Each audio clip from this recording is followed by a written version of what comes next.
which were determined based on the disproportionate racial impact of the pandemic and social determinants of health. Vaccine rates in those communities increased about 500% in the initiative's first year. Hospitals across Massachusetts are now reporting that for the first time since March 2020, they have no patients admitted to the hospital for COVID-19. In-person learning, activities, and work have returned and have transformed. We are, after years of hard work, in a better place. With the end of the public health emergency comes a few changes for Massachusetts. Most notably, we are rescinding the statewide order that all providers and visitors in healthcare settings must wear a mask. We are only taking this action after in-depth consideration, conversation, and deliberation. COVID-19 community transmission levels, as monitored by CDC, are down across the Commonwealth, with no county experiencing high transmission since February of this year. So too are COVID-19 community levels, which are important in monitoring the state of our hospitals and healthcare systems, and can be used to identify when to implement prevention strategies like masking. Neighboring states have similarly moved away from mandatory universal masking in healthcare and have pivoted to a strategy based on individual facility-level criteria. Importantly, as we make this change, we have also asked all healthcare facilities to develop a proactive plan that uses real-time data to identify when and where COVID-19 prevention strategies should be used, including a return to masking if necessary. We remain committed to monitoring and tracking COVID-19, and will share what we know when we know it with communities across the state. Working together, we can continue the successes of the past 3 years and continue to remove barriers to health for people throughout our many communities. We have important work ahead. We must leverage the systems we built to administer nearly 20 million COVID-19 vaccines to also provide protection against other vaccine-preventable diseases and to equitably deliver care across the Commonwealth.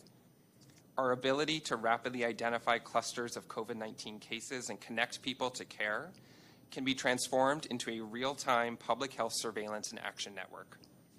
And the support we've provided for food services, insurance protections, housing assistance, and so much more should be the building blocks for the healthy communities we hope to build and sustain. As we move forward, we must lean into our commitment to public health and its tireless workforce across the state. I have the honor and the privilege of serving as the Commissioner of the Department of Public Health, where I get to represent a workforce of 3,200 people, each of whom has been critical in our efforts. They've weathered long hours, difficult conversations, public criticism, their own personal illness and loss. And still, they return to work every day to improve lives and to continue their work. We owe them gratitude, and we owe them a promise that we'll continue to stand with them in the months and years to come.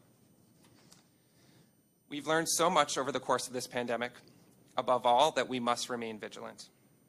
As the state's COVID-19 public health emergency ends, we move forward with the knowledge and commitment necessary to do so. We remain focused and engaged, and together, we'll continue to build a stronger, a healthier Commonwealth. Thank you, and both of us would be happy to take your questions.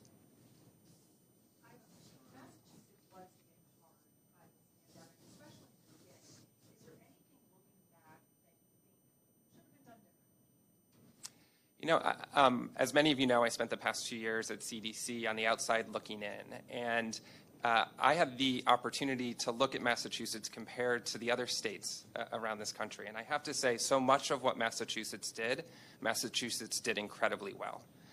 We were prepared. We had a plan in place that we were exercising in this Commonwealth prior to the COVID-19 pandemic, prior to March of 2020. We also learned very quickly about how we needed to adapt in this state. And now we are sitting in a much better position.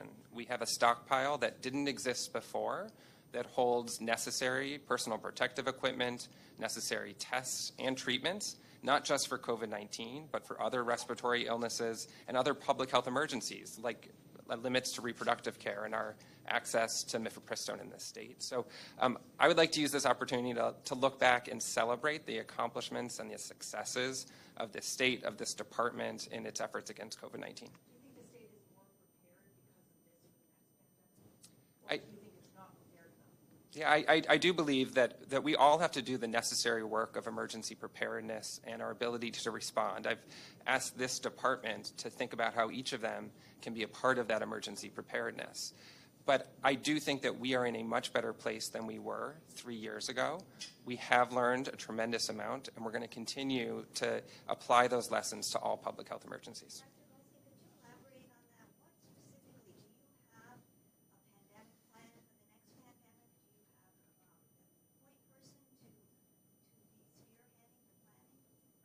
So we have an amazing and robust Office of Preparedness and Emergency Management here in the department that helps us with all public health emergencies and threats to health across the Commonwealth. That's true for infectious disease threats.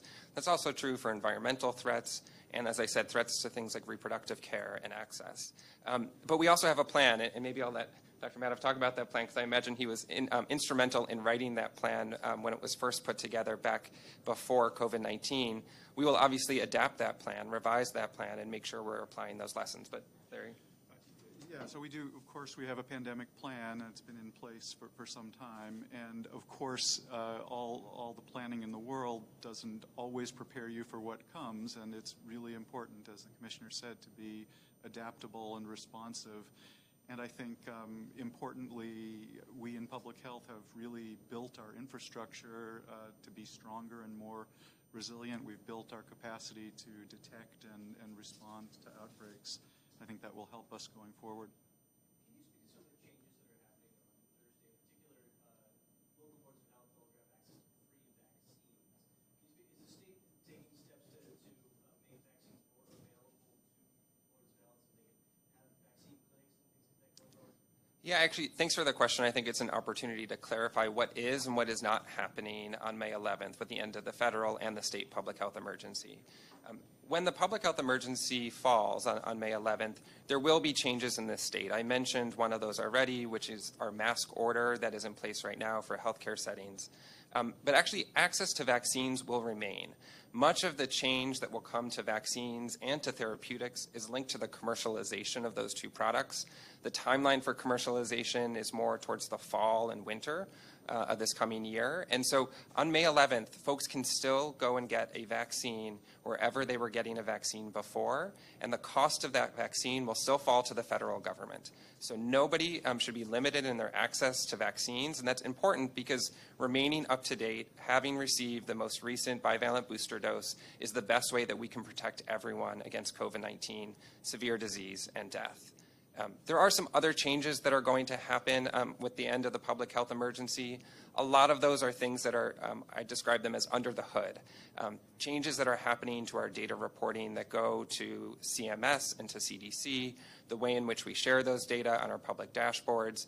But we're working through all of those changes to make sure that the information that's necessary for communities and for healthcare settings will continue to be available, accessible, understandable, so that they can make local decisions about what they need to do to protect themselves against COVID. Can I clarify on the vaccines? I'm sorry. For people who don't have insurance, or in some cases maybe where insurance wouldn't cover the vaccine, will they continue to have access even after Thursday or after January when changes happen?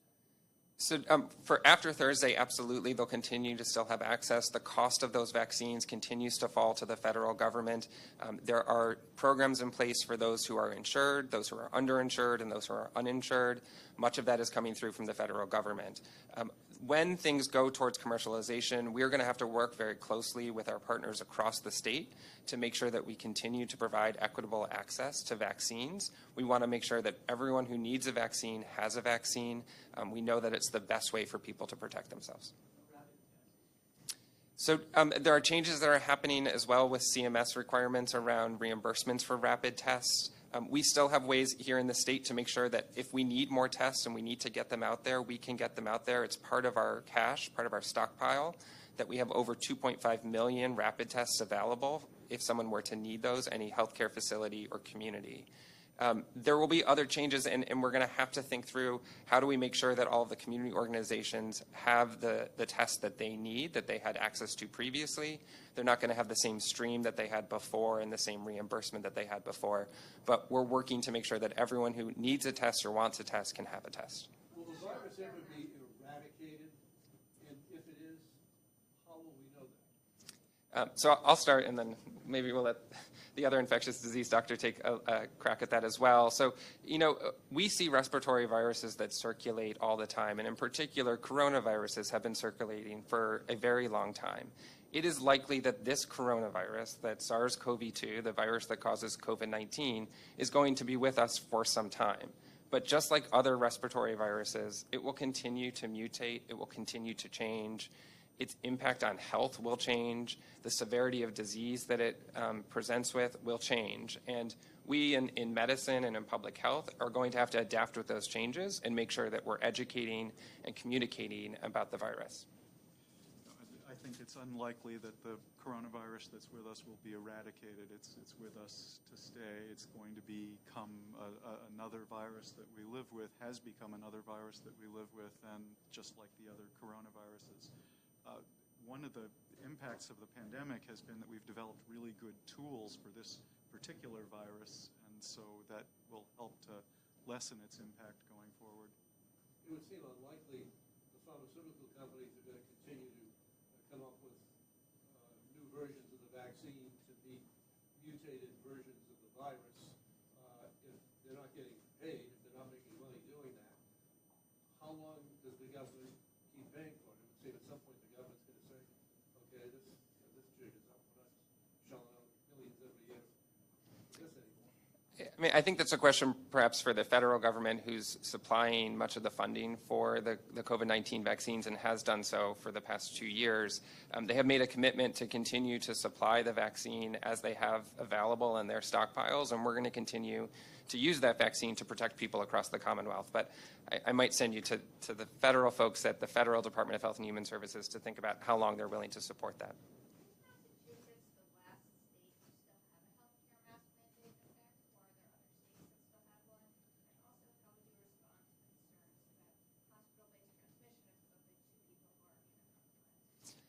To my knowledge, Massachusetts is the last state to have a statewide universal mask mandate in healthcare settings. We've seen most other states who have moved away from that mandate not have an increase in in-hospital transmission of SARS-CoV-2 or of COVID-19 and dramatic impacts in their hospitalization rates and the severity of their disease.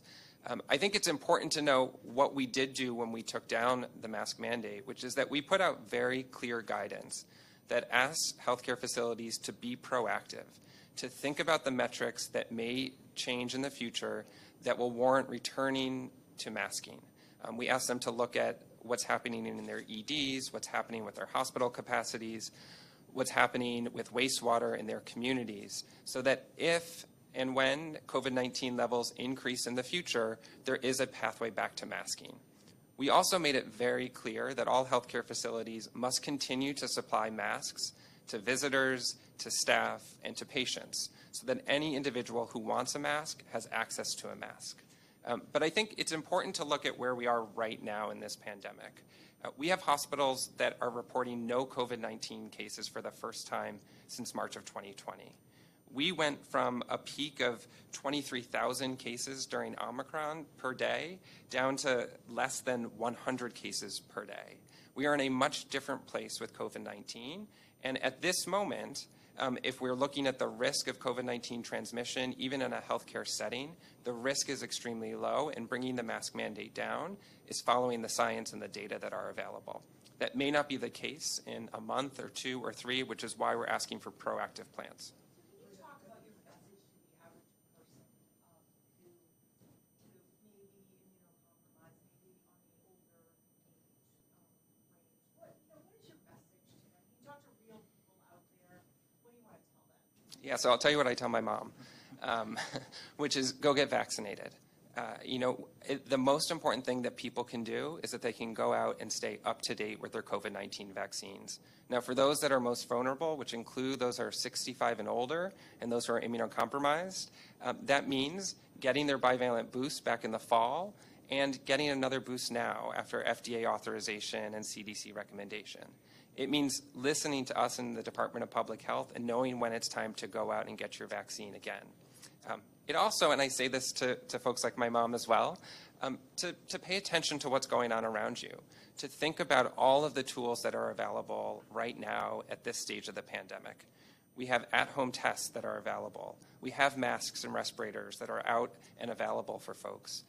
We know how to adjust ventilation and make sure that people have the air quality that they need. There are ways that we can all protect ourselves and should continue to protect ourselves. How likely is it that if cases rise again in the fall and winter, that you would bring back the mask mandate? What will be the threshold? What will be the data points that you look at to bring that back? You're referring specifically to healthcare settings? So we actually really want folks in the local healthcare settings to make some local decisions. It is a large commonwealth, and each hospital system is quite unique and different. We've given them some parameters to look at, ED surveillance to understand who's coming into their emergency rooms, what types of patients are presenting, their hospital capacity to think about, do they have the beds available if we were to see increases in COVID-19 cases, to think about wastewater and think about what's happening in the surrounding community, even if it hasn't yet hit the hospitals. And we want to make sure that they're using those data to drive their decisions. We're here to work with them. Our job is to be transparent with the data and to make them accessible, and their job is to apply those data into their local settings. So you want hospitals to make these decisions on a institution-by-institution basis? It's not going to be a statewide updating guidance? For right now, we're asking the hospitals to be proactive and to make those plans. We're here to partner with them, and we will see what the future brings. We'll see what happens with COVID-19 levels, but for right now, we're asking them to make local decisions. Are you changing any of the data that you're collecting or making publicly available in the weeks and months ahead? We have one of the most robust public dashboards for COVID-19 in the country. One could even argue that it's better than what we have at the federal level. We are continuing to present those data. I suspect there will be changes in the weeks and months to come, and that's largely going to be changes in practices out there in the community, the way in which people are testing, where those tests are performed, how those tests get reported. We're also going to see changes in the way that the hospitals do their own testing and their own reporting of cases within the hospital. The data that we receive, we will share back with the community so that they can make those local decisions. And time will tell what those data will be specifically.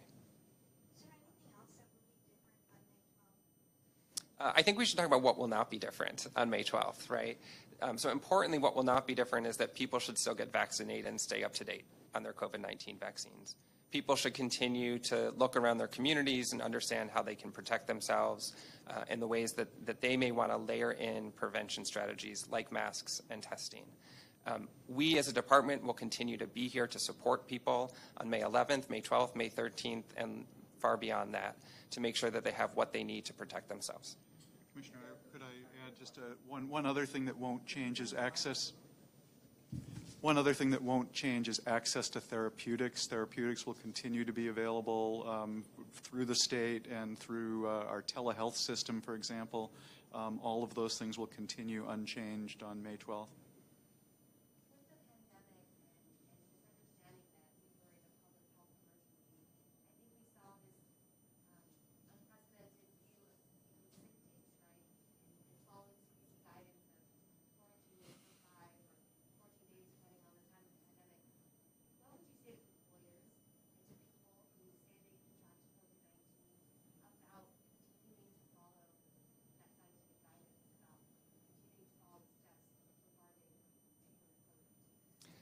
I think you'll probably echo this. As an infectious disease doctor, I have always recommended that people stay home when they're sick, and we will continue to recommend that people stay home when they're sick.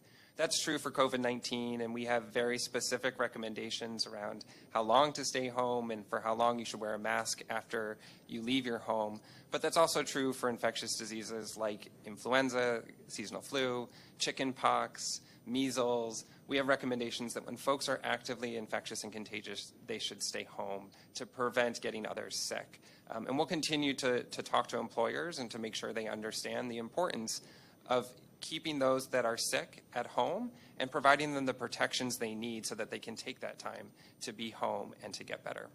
I don't know if you want to add. I would just say that's one of the lessons I hope we've learned from the pandemic, and hopefully that's something that will continue forward, is that people will respect their coworkers and family and friends and stay away when they're sick, stay home when they're sick and get better.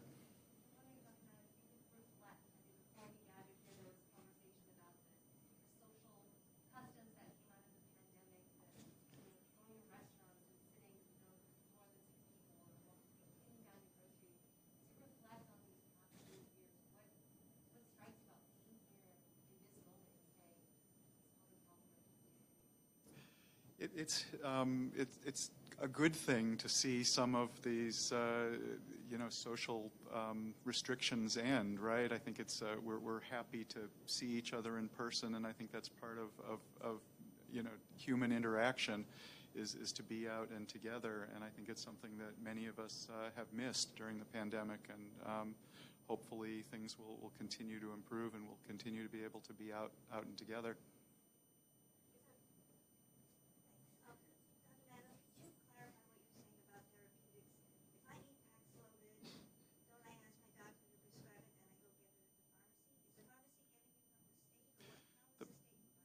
So both from the state and from the federal government, and both of those programs will continue after May 11th. And so therapeutics will continue to be provided for free by the federal government, both to the state and to individuals who can get them in pharmacies, as you said, from their provider.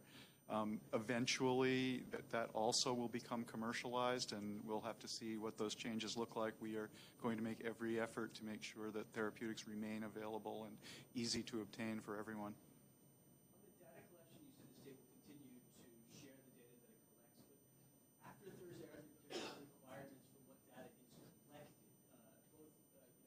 think, I'm wondering about hospitals, or health, like what they give to the state, but also what the state then also passes on to the federal government. Can you talk about how the data collection will change? And do you have any concerns that maybe we lose any ability to track what's happening with COVID-19? I'll answer the second question first, which is to say that I don't have concerns. We're going to continue to track what is going on with COVID-19 and make sure that we know what's happening all across the Commonwealth. But there will be changes in the way that data are reported and the frequency in which the data are reported. If we think about the spectrum, there will be changes to what happens with testing. There have already been changes what's happening with testing as people shift to at-home and rapid testing. We're seeing less reports from the testing that's happening in PCR centers.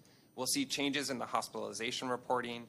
We were previously getting reporting on a daily basis, and we'll shift to a weekly basis, which does make sense at this moment in this pandemic and will allow us to continue to stay up to date on what's happening in the hospitals. We'll see changes in our vaccine reporting. We'll continue to get all vaccines that are administered into our immunization system. We'll report that out to the federal government, but we have been going on really daily reporting. I commented at a meeting this morning that early in the pandemic, we were getting near hourly reporting of COVID-19 vaccination administrations. We're at a very different stage, and it makes sense to move to weekly reporting of our COVID-19 vaccines and to move in line with the rest of our immunization programs. So there will be changes, but none of those changes are going to negate our ability to understand what's happening with COVID across the state.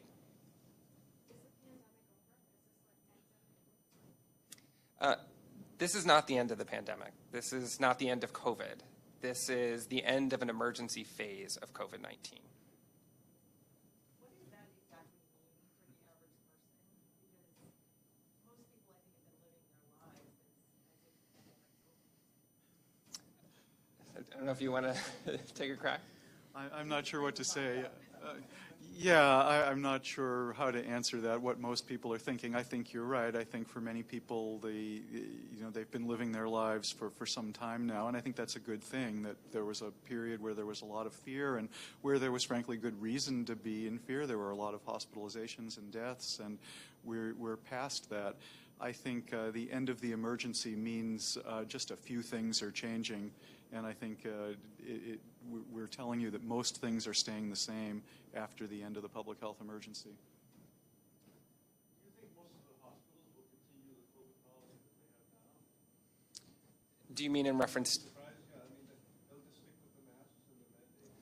You know, I think you might want to check with the individual hospitals. I think each are making their own decisions based on their patient populations, based on the community levels of COVID, where they're operating, and what they think is best. We made this decision in consultation with hospital infection control specialists, those across the state and those that work here at DPH and those who are part of our advisory council.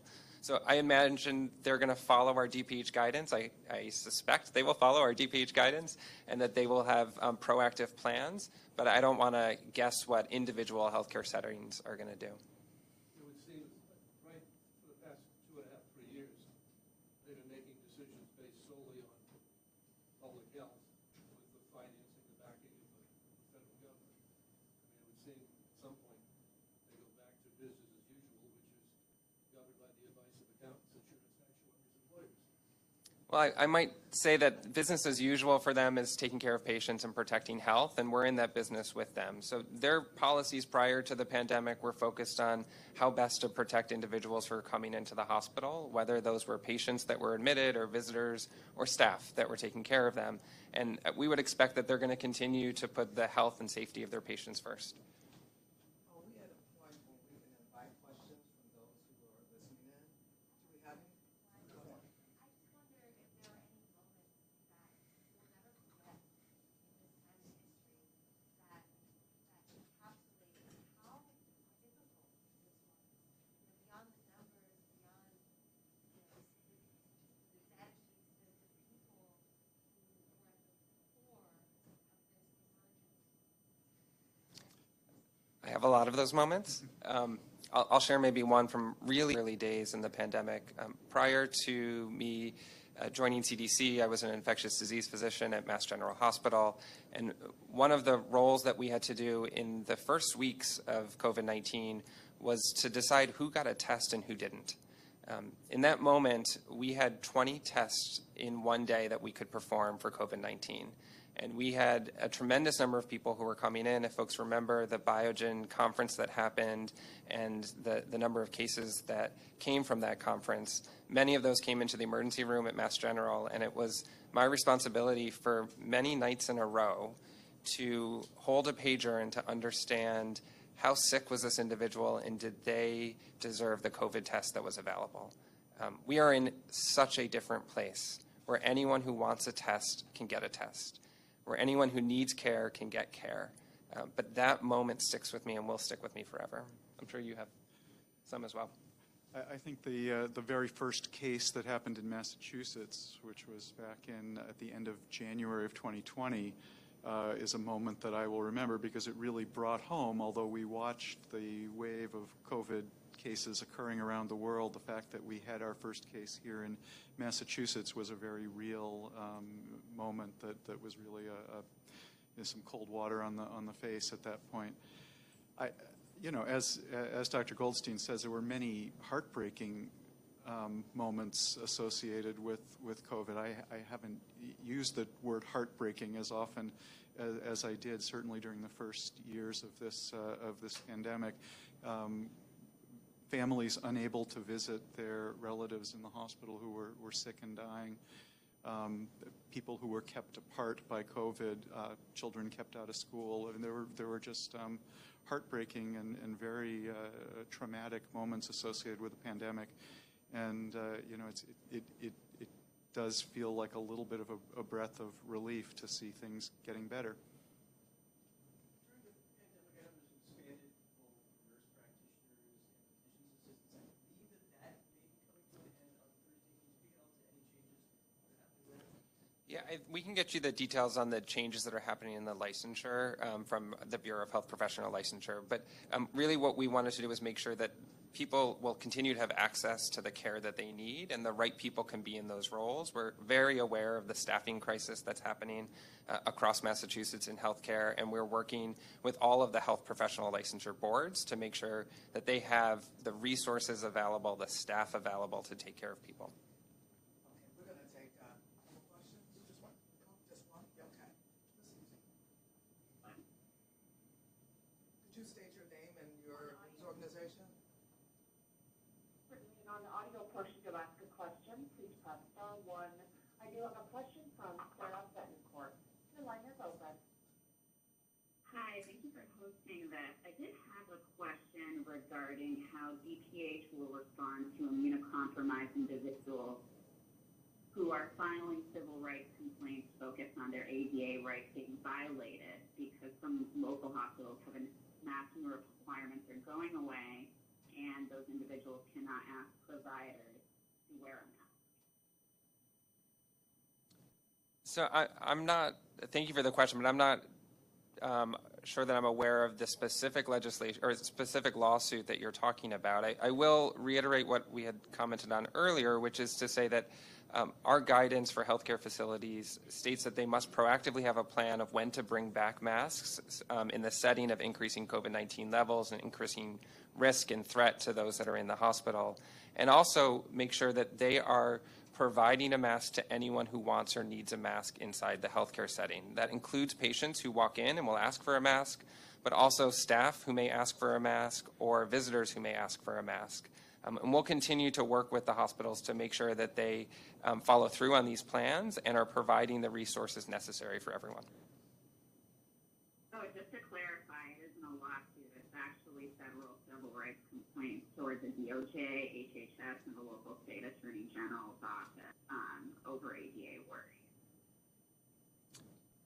And I think we can get back to you with specifics on that, but I will say that I think it's important to take a look at what the guidance does say and how specific it is, and making sure that the resources are out there to protect people when they come into the healthcare setting.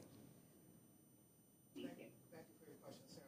Anything else? We're done. Any last call?